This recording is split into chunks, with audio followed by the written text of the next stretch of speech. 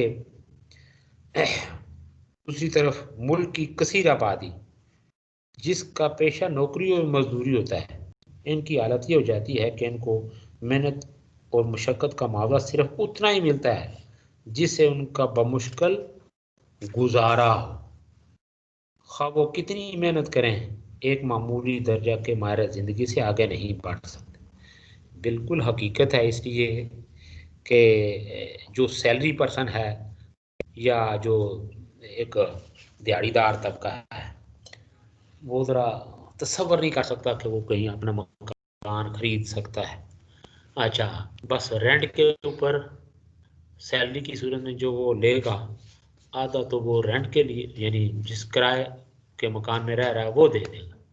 اب یہ بھی دیکھیں کس کا اتنا یعنی عرصہ یاد تانگ ہے اس کے لیے جو سیلری پرسن ہے یا دیہڑی دار طبقہ ہے۔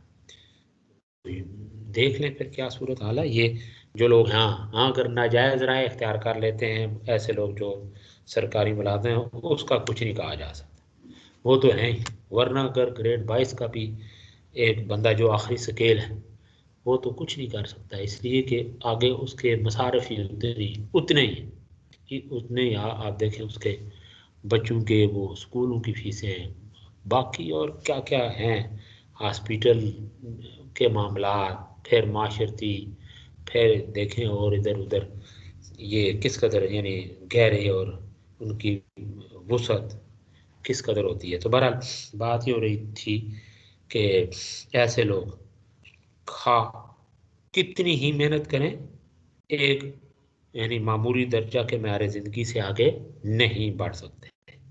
پھر اس نظام میں ناجائز کمائی مثلا رشوت، قمار بازی، سود، سمگلنگ وغیرہ کی وجہ سے ایک خاص طبقہ جنم لیتا ہے جس کے پاس دولت کی بہتات ہوتی ہے، جس سے ضروریات زندگی کی قیمتیں بلند ہو جاتی ہیں اور عوام قوت خرید کم ہونے کے باعث ضروریات زندگی سے عاجز ہو جاتے ہیں۔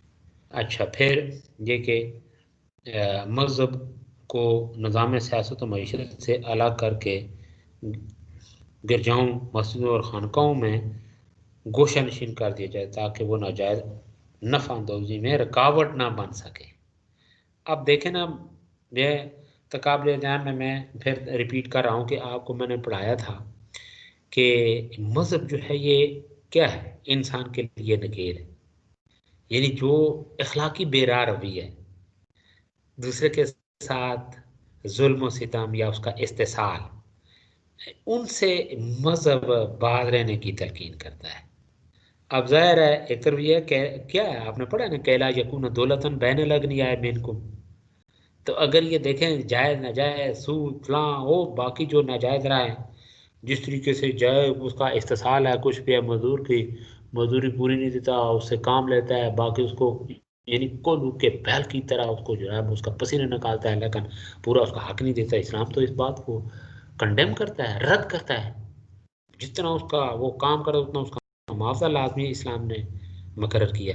تو اب یہ ان ساری چیزوں یہ جو ہے نا مسجد بھائی ٹھیک ہے، یہ مذہب کو نظام سیاست و معیشت سے الگ کر کے اس نظام میں تو مسجدوں اور خانقاہوں میں گوشہ نشین کر دیا جاتا ہے کہ بھائی ٹھیک ہے آپ وہ کام کریں، ٹھیک ہے اس دخل اندازی نہ کریں تاکہ وہ ناجائز منافع خوری جو ہے یا نفع اندوزی میں یہ رکاوٹ نہ بن سکے، اس لیے کہ یہ مذہب کی بات کرے گا، مذہب تو اس کی جڑ کاٹتا ہے ان چیزوں کی۔ تو وہ ہے کہ وہ ایک یہاں پہ وہ نجی معاملہ یا اس طرح کی بات ہوتی ہے. تو پھر یہ ہے کہ بڑے سرمایہ دار چھوٹے چھوٹے تاجروں کو اس قابل چھوڑتے ہی نہیں ہیں کہ وہ اپنے کاروبار کو ترقی دے سکیں یا کاروبار قائم کر سکیں. اس کا نتیجہ یہ ہوتا ہے کہ چھوٹے کاروبار اور تاجر یا کارخانہ دار ہیں یا تو کم ہوتے جاتے ہیں یا بڑے سرمایہ داروں کی تجارتی پالیسیوں کے تابع ہو کر زندگی گزارنے پر مجبور ہو جاتے ہیں.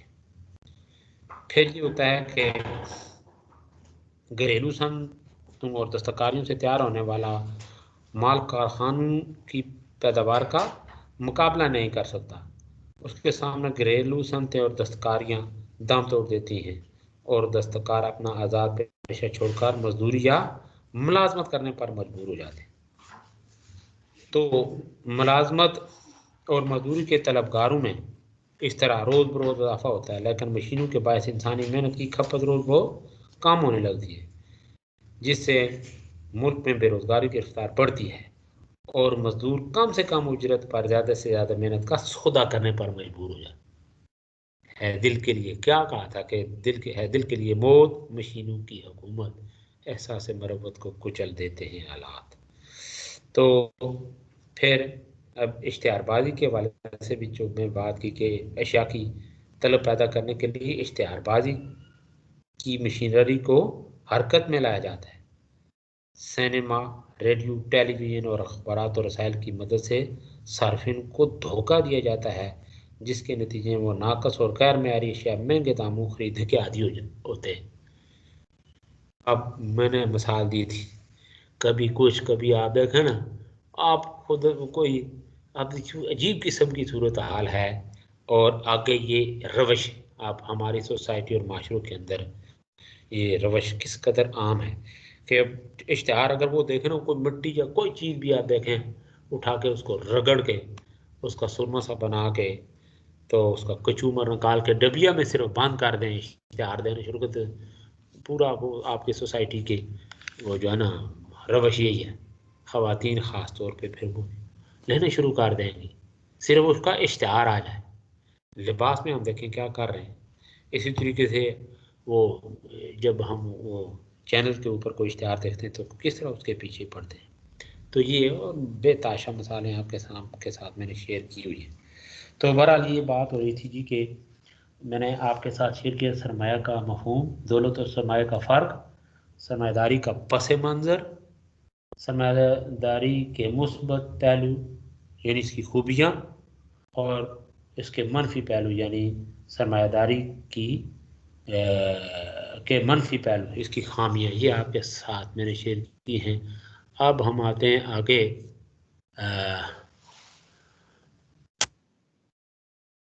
سرمایہ داری اور اسلام تقابلی جائزہ. بڑا اہم ٹاپک ہے یہ بھی، اس کو اپنے پیش نظر رکھیں. یہ کوشچن اس طرح سے بھی آ سکتا ہے کہ دولت اور سرمایہ کے فرق کو واضح کرتے ہوئے سرمایہ دارانہ نظام کا پس منظر اور اس کے مثبت اور منفی پہلو کو واضح کیجیے. یا اس طرح سے الگ آ سکتا ہے کہ اسلام اور سرمایہ داری کا تقابلی جائزہ پیش کیجیے. تو کسی طرح بھی کسی شیپ میں بھی کوئی کوشچن آ جائے تو میں نے کہا کہ آپ بات اس طرح کا کوشچن اپنے جواب کو اس کے مطابق ڈھالیں اور ریفرنس کے ساتھ آپ اپنے جواب کو آگے بڑھائیں. تو بات ہو رہی تھی سرمایہ داری اور اسلام کے حوالے سے، اس کا تقابلی مطالعے کے حوالے سے. تو اسلام جو ہے، اسلام کے اقتصادی نظام میں موجودہ سرمایہ داری کی کوئی گنجائش نہیں. ان دونوں نظاموں کے راستے جدا جدا ہیں. یعنی جو کچھ کی مثبت منفی خامیاں آپ یعنی مثبت پہلو منفی پہلو وہ آپ کے ساتھ شیئر میں نے کیے. جو منفی پہلو ہیں خاص طور پہ جو چیزیں، تو کیا اسلام ان باتوں کی اجازت دیتے ہیں کہ آپ کسی کا استحصال کریں؟ پھر جن اخلاقی حدود و قیود کا کیلا یکون دولتاً ساتھ اور بہت ساری چیزیں زکوٰۃ کے والے سے پڑھ چکے ہیں، وراثت کے کیا کیا چیزیں، تو ان ساری چیزوں کو پیش نظر رکھنے کی تلقین کرتا ہے اسلام. تو ان بات ہو رہی تھی کہ ان دونوں نظاموں کے راستے جدا جدا ہیں جن میں کسی قسم کی کوئی مطابقت نہیں پائی جاتی. بعض لوگ اشتراکیت دشمنی میں اسلام کے معاشی نظام کی تعبیر و تشریح اس طرح کرتے ہیں کہ اگر اس میں سود کو شامل کر لیا جائے تو سرمایہ داری اسلام میں کوئی فرق نظر نہ آئے، حالانکہ اسلام اور سرمایہ داری میں اتنا ہی بعد یعنی دوری ہے جتنا کہ اسلام اور اشتراکیت میں۔ اسلام کا معاشی نظام ان تمام باتوں سے پاک ہے جو سرمایہ دارانہ نظام کا لازمی حصہ ہے۔ لازمی۔ تو اب وہ کیا ہے؟ ان کا یہ جو دونوں معاشی نظام ہیں یعنی سرمایہ داری اور اسلام، اس کا جو قابل جائزے والی بات میں نے کی وہ آپ کے سامنے آپ کے ساتھ شیئر کیا جاتا ہے۔ تو سرمایہ داری نظام جو ہے سرمایہ داری میں یہ کیا ہے کہ محبت الہی کا اس سے خاتمہ، محبت الہی کا خاتمہ۔ دین اسلام کی روح یہ ہے کہ انسان کے دل میں اللہ تعالیٰ کی محبت کو اجاگر کیا جائے تاکہ اس کے احکام پر عمل پیرا ہو کر وہ دنیاوی اور اخروی سعادتیں حاصل کر سکے۔ انسان کی ہر قسم کی بدبختیاں، ناکامی اور تباہکاریاں محض اس وجہ سے ہوتی ہیں کہ وہ خدا کو بھول جاتا ہے۔ آدمی خدا کا ہو کر رہے تو کائنات کی ہر چیز اس کی ہو جاتی ہے، اور اگر وہ خدا سے منہ پھیرے تو ہر چیز اس سے منہ پھیر لیتی ہے۔ نظام سرمایہ داری ایک ایسے معاشرے کو پروان چڑھاتا ہے جس میں دولت کو مجازی خدا کی حیثیت حاصل ہوتی ہے۔ سرمایہ دار اللہ کے احکامات کو پس پشت کا ڈال کر حیوانوں کی طرح بغیر کسی پابندی کے وہ سب کچھ کر گزرتا ہے جس سے اس کی دولت میں اضافہ ہو۔ یعنی میں نے آپ سے شیئر کیا تھا کہ اس میں وہ نہیں دیکھتا کہ اخلاق کیا ہے، اگلا جو محنت کر رہا ہے اس کے مسائل کیا ہے، اس کی محنت کا صلہ کتنا دینا ہے۔ یہ گویا کہ ایک طرح سے بلیک میلنگ کر کے اپنا مفاد یہ جائز نہ جائز طریقے سے اس کے پیش نظر یہی ہوتی ہے کہ میں نے سرمایہ اس کے اندر اضافہ کرنا، دولت کو بڑھانا ہے۔ تو یعنی ساری اخلاقی اقدار کو چکنا چور کرنے کی اسلام تو اس والے سے قطعی اجازت نہیں دیتا۔ حیوانوں کی طرح بغیر کسی پابندی کے ابھی بات ہو رہی تھی کہ وہ سب کچھ کر گزرتا ہے کہ جس سے اس کی دولت میں اضافہ ہو۔ اسلام کے نزدیک دولت جو ہے وہ بذات خود بری چیز نہیں بلکہ خیر ہے، اسے اللہ کا فضل کہا گیا ہے۔ اپنی ضرورت کے لیے دولت جمع کرنا بھی معیوب نہیں بلکہ ضروری ہے، لیکن اگر انسان اپنے خالق کو فراموش کر کے دولت کا پجاری بن جائے، ہر وقت اس میں اضافہ کی فکر میں لگا رہے، تو پھر یہی دولت ہلاکت کا سبب بن جاتی ہے۔ جیسا کہ آپ دیکھیں نا، پوری سورہ مبارک کا ہے جس کا نام ہے التکاثر۔ اللہ فرماتے ہیں الہاکم التکاثر حتی زرتم المقابر، کہ تم کو مال میں ایک دوسرے سے بڑھ جانے نے غافل کر دیا ہے، یہاں تک کہ تم نے قبریں جا دیکھی، حتیٰ تم قبروں تک جا پہنچے۔ اسی طرح اللہ فرماتے ہیں ویل لکل ہمزۃ لمزہ الذی جمع مالا وعددہ، تو ویل کہا گیا ہے یعنی ہلاکت ہے ہر تانا زنی کرنے والے کے لیے، چغل خور کے لیے، ویل لکل ہمزۃ لمزہ الذی جمع مالا وعددہ، یعنی خرابی ہے جو مال جمع کرتا ہے اور اس کو گن گن کر رکھتا ہے، یعنی بھول جاتا ہے اس چیز کو کہ اللہ کے نبی کا، پھر وہ برگزیدہ جو ہستیاں ہیں ان کا اسوہ کیا ہے، ساری چیزوں کو بھول کے پھر وہ اسی فکر میں رہتا ہے الذی جمع مالا وعددہ، ٹھیک ہے نا، کہ مال جمع کرنا، اس کو گننا، بس یہ اس کا مشغلہ بن جاتا ہے۔ یہی وہ دولت مندی ہے جس کی قرآن نے جگہ جگہ مذمت کی۔ جب انسان جائز و ناجائز اور حلال و حرام، جس کی ڈیٹیل میں نے آپ کے سامنے رکھی، کہ ذرائع میں تمیز کرنا چھوڑ دیتا ہے، تو پھر ایک وقت ایسا بھی آتا ہے کہ وہ زکوٰۃ و صدقات و درکنار خود اپنی جان اور اپنے اہل و عیال پر بھی خرچ کرنے سے جی چراتا ہے، یعنی بخیل اور خسیس اور یعنی آپ دیکھیں نا وہ ہے نا چمڑی جائے پر دمڑی نہ جائے والی کہاوت، وہ ضرب المثل اس کے اوپر صادق آتی ہے. اور حقیقت یہ میں یہ جو اس کا رویہ ہے یہ ایک سزا ہوتی ہے جو خدا کی طرف سے ایسے آدمی کو دی جاتی ہے، ایسے یعنی جو خدا کو بھول جاتے ہیں، اور اس کی پاداش میں خدا ان پر ایک ایسی کیفیت طاری کر دیتا ہے کہ وہ اپنے آپ کو بھی بھول جاتے ہیں. اللہ تعالیٰ فرماتے ہیں اور ان لوگوں جیسے نہ ہونا جنہوں نے خدا کو بھلا دیا تو خدا نے انہیں ایسا کر دیا کہ وہ خود اپنے آپ کو بھول گئے. یہی وہ بد کردار لوگ ہیں، اولئک هم الفاسقون، یہی وہ لوگ ہیں جو فاسق ہیں، بد کردار لوگ. تو دولت مند آدمی سمجھتا ہے کہ یہ مال و زر جو میں نے کمایا ہے وہ میری عقل و دانش، یعنی عقل و دانش سے مراد کو یہ اس کا جو ہے نا قانونی رویہ، ٹھیک ہے، کہ میری عقل و دانش، علم و فن اور محنت اور تدبر کا نتیجہ ہے. اسے یہ کبھی خیال نہیں ہوتا کہ سب کچھ اللہ کا دیا ہوا ہے اور اسی کے فضل کا ثمرہ ہے. قرآن مجید نے قارون کا قول نقل کیا ہے. اس نے کیا کہا تھا کہ یہ مال مجھے میری دانش کے زور سے ملا ہے. تو اس رویے کے اوپر گویا کہ اس طرح اس کماش کے جو لوگ ہوتے ہیں اس رویے کے اوپر رویے کے اوپر چلنے والے ہوتے ہیں. محبت الہی کے ساتھ ساتھ پھر دوسرا یہ کہ محبت انسانیت کا خاتمہ ہو جاتا ہے. تو بنی نو انسان کو باہمی اخوت و محبت، اسلام بنی نو انسان کو باہمی اخوت و محبت کا درس دیتا ہے اور انسانوں کے حقوق کو حقوق اللہ کے ساتھ لازم ٹھہراتا ہے. وہ دولت و ثروت سے محبت کرنے کے بجائے انسانیت سے محبت کرنا سکھاتا ہے، لیکن سرمایہ دارانہ نظام پیار، خلوص اور ہمدردی کا خاتمہ کر دیتا ہے.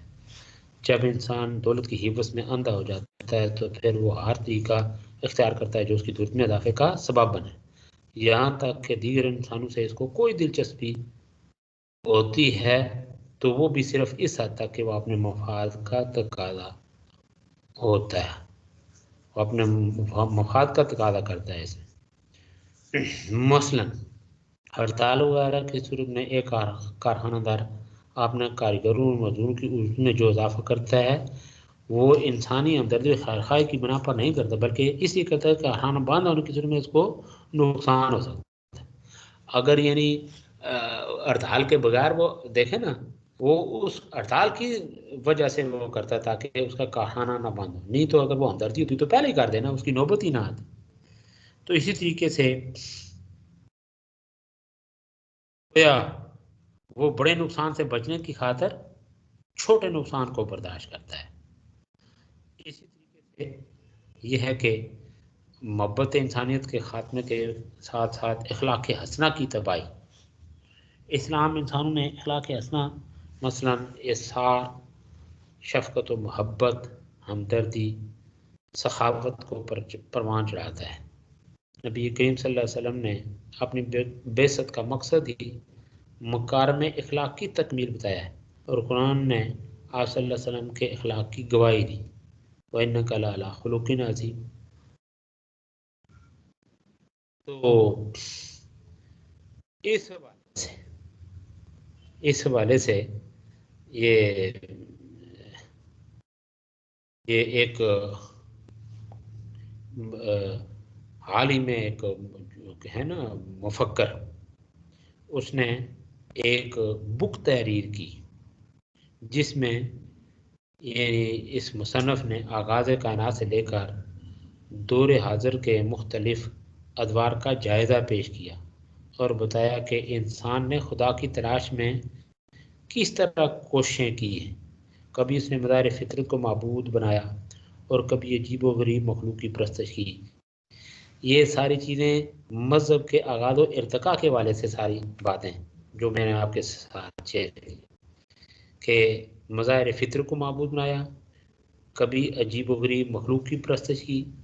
مختلف مذاہب کا ذکر کرنے کے بعد مصنف نے آخر میں اسلام کا ذکر کیا اور نبی کریم صلی اللہ علیہ وسلم کے خلاف بہت سی بے سروپا باتیں کی، لیکن وہ ایک حقیقت کا اعتراف کیے بغیر نہ رہ سکا کہ محمد صلی اللہ علیہ وسلم کی کامیابی اور دنیا کے سب سے بڑے انقلاب کا ایک ہی سبب تھا، وہ تھا آپ صلی اللہ علیہ وسلم کے اخلاق حسنہ کا کرشمہ۔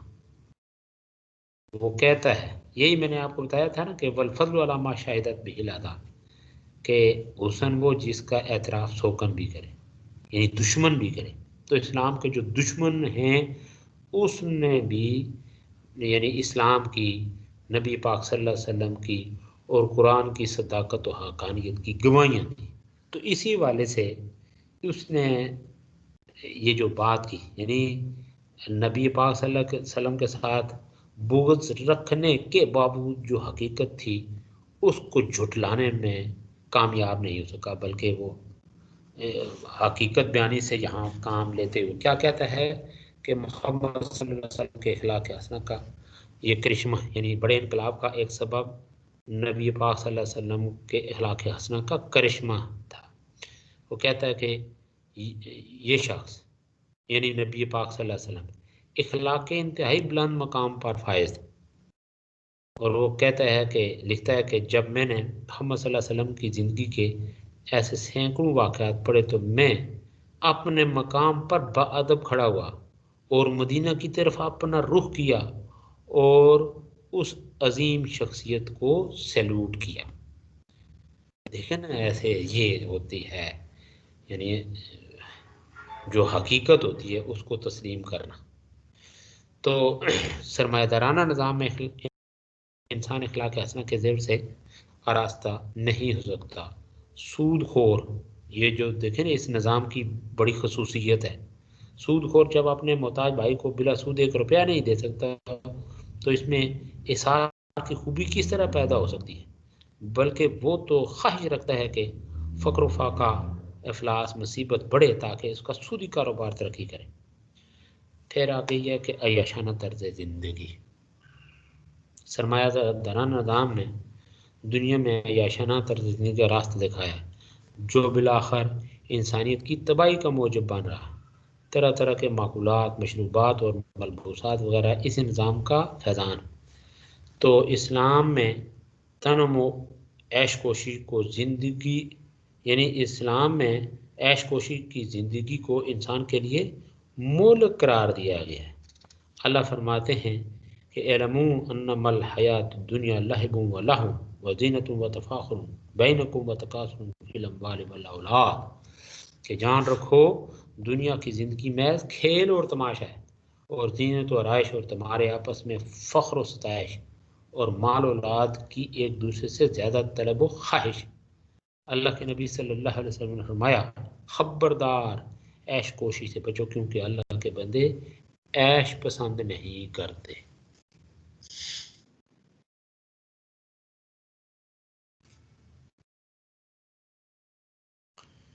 پھر نیکسٹ ہے جی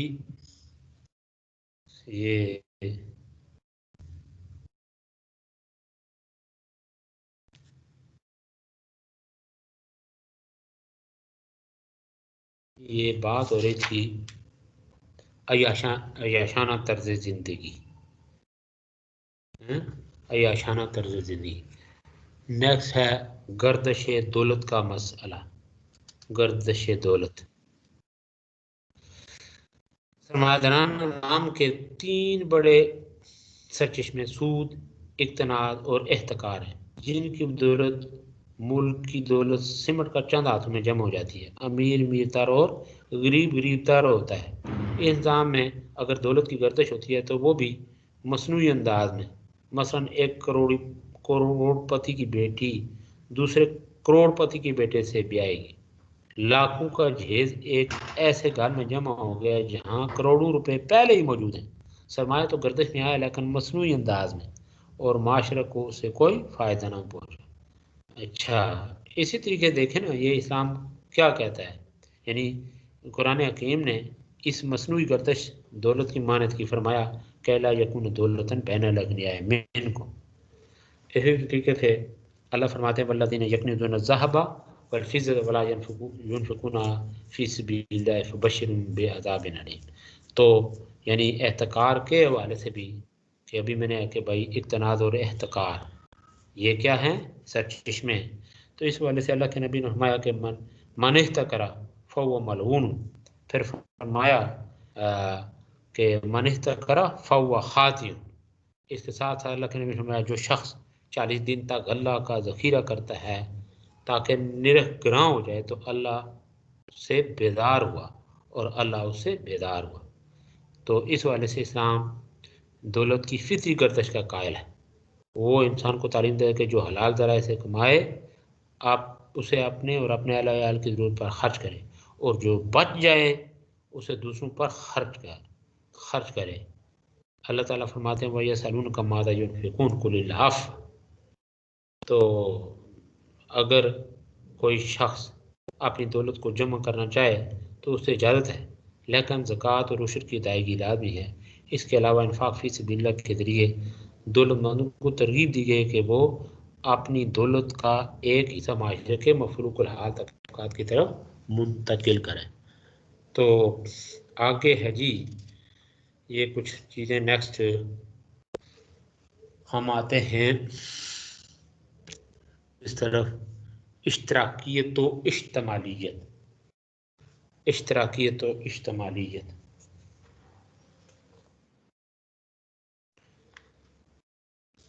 تو 15-20 منٹ ہیں ہمارے پاس، اس میں انشاءاللہ کچھ کوشش کریں گے. تو اشتراکیت کے حوالے سے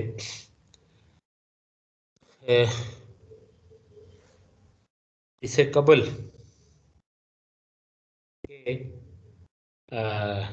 اشتراکیت کا جو مفہوم ہے وہ واضح کیا جائے.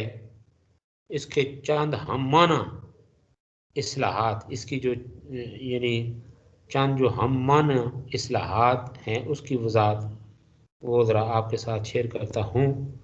تو سوشلزم کا اردو اور عربی نام کیا ہے؟ اشتراکیت. اور کمیونزم اردو نام ہے مالیت، اور عربی نام ایشویا ہے. اسی کو مارکسزم کہتے ہیں. یعنی یہ جو ہم معنی اصلاحات جو آپ کے ساتھ کہ سوشلزم کا جو اردو اور عربی نام کیا ہے؟ اشتراکیت. اور کمیونزم اردو نام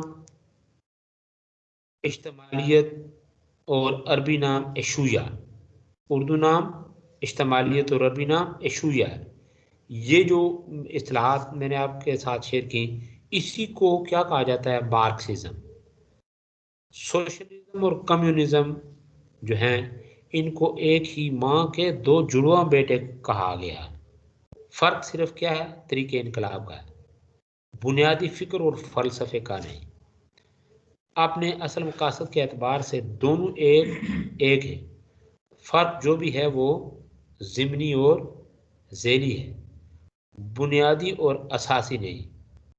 ٹھیک ہے. تو اشتراکیت کی جو تعریف ہے وہ انسائکلوپیڈیا آف بریٹانیکا میں ہے کہ اشتراکیت بنیادی طور پر ایک ایسا نظریہ ہے جس کا نصب العین پیداواری ذرائع کو اجتماعی کنٹرول میں لیتے ہوئے قوم کو اجتماعی طور پر اس طرح منظم کرنا کہ عام لوگوں کے مفادات کا تحفظ ہو سکے.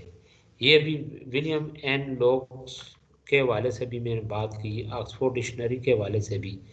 تو اب آتے ہیں ہم اشتمالیت اور اشتراکیت یا اشتراکیت اور اشتمالیت، اس کا جو فرق ہے وہ کیا ہے وہ واضح کرتا ہوں. اشتمالیت اور اشتراکیت کا فرق. اشتمالیت اور اشتراکیت کو بعض اوقات مترادف تصور کیا جاتا ہے اور بعض اوقات ان دونوں میں امتیاز روا رکھا جاتا ہے. اشتمالیت یعنی کمیونزم کے مقابلے میں اشتراکیت سوشلزم ایک نئی اصطلاح ہے. ان دونوں میں جو فرق پایا جاتا ہے اسے وہ یہ ہے، یعنی جو فرق پایا جاتا ہے کہ وہ یہ ہے کہ اشتراکیت وسائل پیداوار کو قومی تعمیل میں لینے کے لیے جمہوری طریقہ اختیار کرنے پر زور دیتی ہے، جبکہ اشتمالیت خونی انقلاب کے ذریعے تبدیلی لانے کی خواہاں ہے۔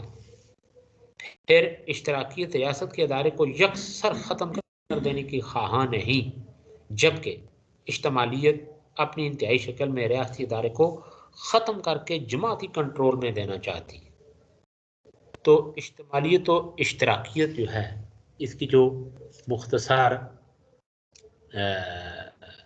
تاریخ ہے وہ کیا ہے کہ سب سے پہلے مشہور یونانی فلسفی افلاطون نے اشتراکیت و اشتمالیت کا نظریہ پیش کیا۔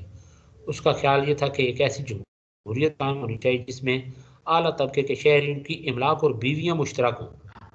اس نے سوشلزم اور کمیونزم کے بارے میں اپنے نظریات اپنی کتاب الجمہوریہ، جس کو ریپبلک کہا گیا ہے، میں مثالی ریاست کے عنوان کے تحت بیان کیے ہیں۔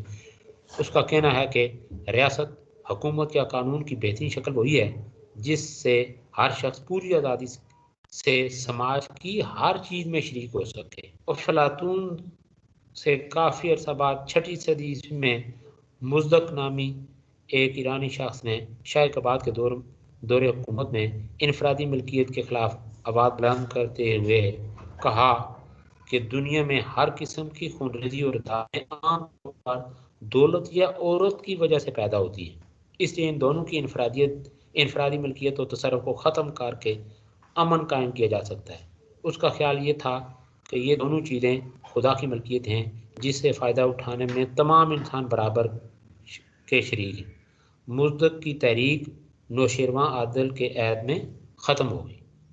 اشتراکیت نے بتدریج مختلف نظریات و تحریکات، مثلاً حریت پسندی، اقلیت پسندی، انسانیت پرستی، تحریک عیسائی مذہب سے انفرادیت پسندی وغیرہ قوت حاصل کی، یہاں تک کہ 18ویں صدی عیسوی کے آخر میں ہیگل نامی مفکر نے اس کو ایک عملی نظریہ کی شکل میں پیش کیا اور اقتصادی امور میں اسے بنیاد قرار دیا۔ پھر کارل مارکس نے اس نظریے کو آگے بڑھایا اور ڈاس کیپیٹل نامی کتاب میں کمیونزم اور سوشلزم سے متعلقہ نظریات کی وضاحت کی۔ بعد میں لینن اور اس کے ساتھیوں نے اس نظریے کو عملی جامہ پہنایا اور روس میں سوویت یونین کے نام سے ایک باقاعدہ کمیونسٹ اسٹیٹ کی بنیاد رکھی، جو بالآخر 1991 میں ناکام ہو کر پارا پارا ہو گئی۔ اچھا، اشتراکیت جو ہے اس کے مقاصد، یہ اس کی بنیادی تصورات۔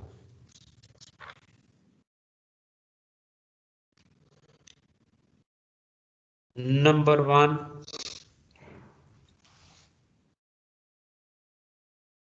انفرادی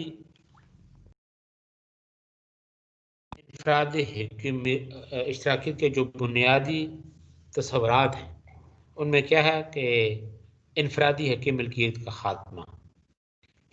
کی مفکرین کا خیال ہے کہ انفرادی ملکیت کی خامی کی جائیداد کو طبقاتی کشمکش اور لوٹ کھسوٹ کی اصل وجہ قرار دے دیں، چنانچہ ان کے نزدیک ذرائع پیداوار، زمین، مشین اور آلات وغیرہ کو مشترکہ ملکیت میں ہونا چاہیے۔ اچھا جی، ایک تو یہ، پھر ہے معاشی مساوات۔ اشتراکیت معاشی مساوات و یکسینیت کا تصور پیش کرتی ہے۔ اشتراکی مفکرین کہتے ہیں کہ اگر تمام انسانوں کی دولت اور ان کی محنتوں کے حاصل کو عوام کی مشترکہ ملکیت قرار دیا جائے اور ہر شخص کو اس کی ضرورت کے مطابق خوراک اور دیگر لوازمات زندگی فراہم کرنا حکومت کی ذمہ داری ہو، تو صورت میں امیر اور غریب، ادنا والا کا امتیاز ختم ہو سکتا ہے۔ پھر یہ ہے کہ الحاد و لادینیت۔ اشتراکیت بنیادی طور پر مادہ پرستانہ اور لادینی تحریک ہے جس میں خدا اور مذہب کے تصور کی کوئی گنجائش نہیں۔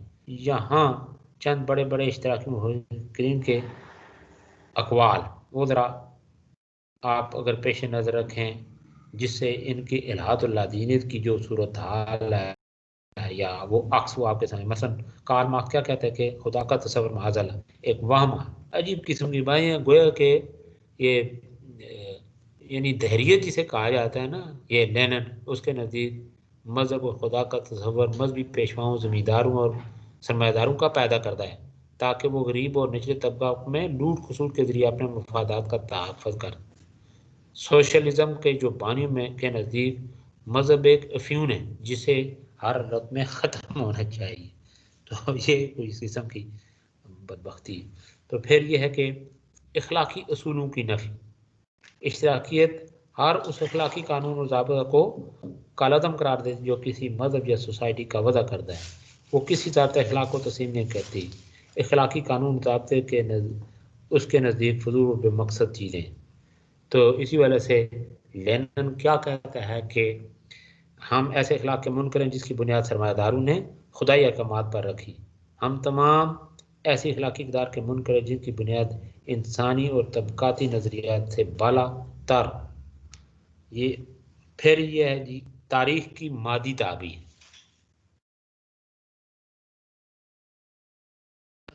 کارل مارکس کہتا ہے کہ تاریخ کے ہر دور میں زندگی کی اصل بنیاد اس دور کا معاشی نظام ہوتا ہے. مذہب، اخلاقیات، تہذیب و تمدن، فنون لطیفہ سب اس کے تابع ہوتے ہیں. وہ کہتا ہے کہ جب انسان اس دنیا میں آتا ہے تو اسے کھانے کے لیے خوراک، پہننے کے لیے کپڑا اور سر چھپانے کے لیے مکان کی ضرورت ہوتی ہے، اور وہ سب سے پہلے اسی کی فکر کرتا ہے. اگر اس کو یہ بنیادی ضروریات ہی مہیا نہ ہو تو مذہب، تہذیب، فنون لطیفہ سب اس کے لیے بیکار ہے. اچھا جی،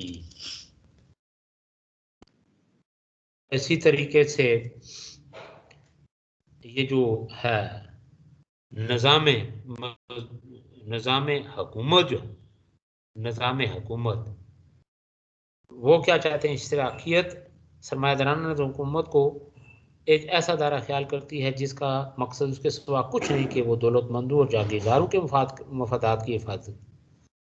ایسے نظام حکومت میں غریبوں کی خون پسینے کی کمائی سے عمرا اپنے لیے عیش و عشرت کا سامان فراہم کرتے ہیں.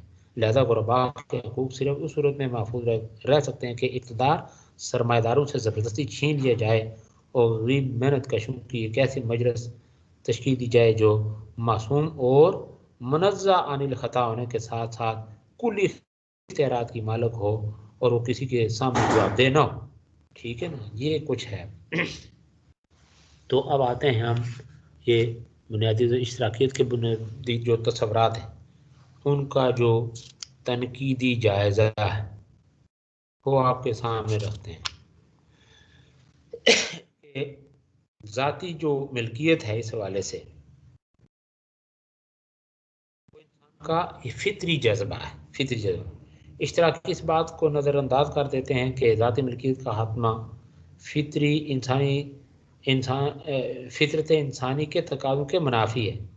انفرادی حق ملکیت ہی ایک ایسا جذبہ ہے جو انسان کو مشکل و کٹھن ترین حالات میں بھی پست ہمت نہیں ہونے دیتا اور اس کو محنت اور جدوجہد پر ابھارتا ہے، کیونکہ ہر انسان کی یہ فطری خواہش ہوتی ہے کہ وہ اپنے ہم جنسوں میں امتیازی حیثیت کا حامل ہوں. اب ٹائم کلوز ہو رہا ہے، یہ میں ساتھ یہ پوائنٹس آپ کے ساتھ شیئر کر لیتا ہوں، ڈیٹیل آپ مزید دیکھ لیں. پھر اس کے ساتھ ساتھ ہے جی حق ملکیت کو تمام مذاہب نے تسلیم کیا ہے. پھر اس کے ساتھ یہ کہ جو ہے نا مذہب جو ہے یہ انسان کی افیون ہے. یہ مذہب عوام کی افیون، یہ ایک تاریخی یعنی کارل مارکس کا جو فکرہ جو میں نے آپ کے ساتھ شیئر کہ مذہب عوام کی افیون ہے، یہ جو اس حوالے سے یہ کمنٹس یہ عیسائی پادریوں کی کشفہمی اور ان کے ظالمانہ ہتھ کنڈوں کا رد عمل ہے. دراصل کارل مارکس اور دیگر بڑے بڑے اشتراکی مفکرین نے جس ماحول میں پرورش پائی وہ یورپ اور خصوصاً روس میں سرمایہ داری کا انتہائی وحشیانہ اور ظالمانہ نظام تھا.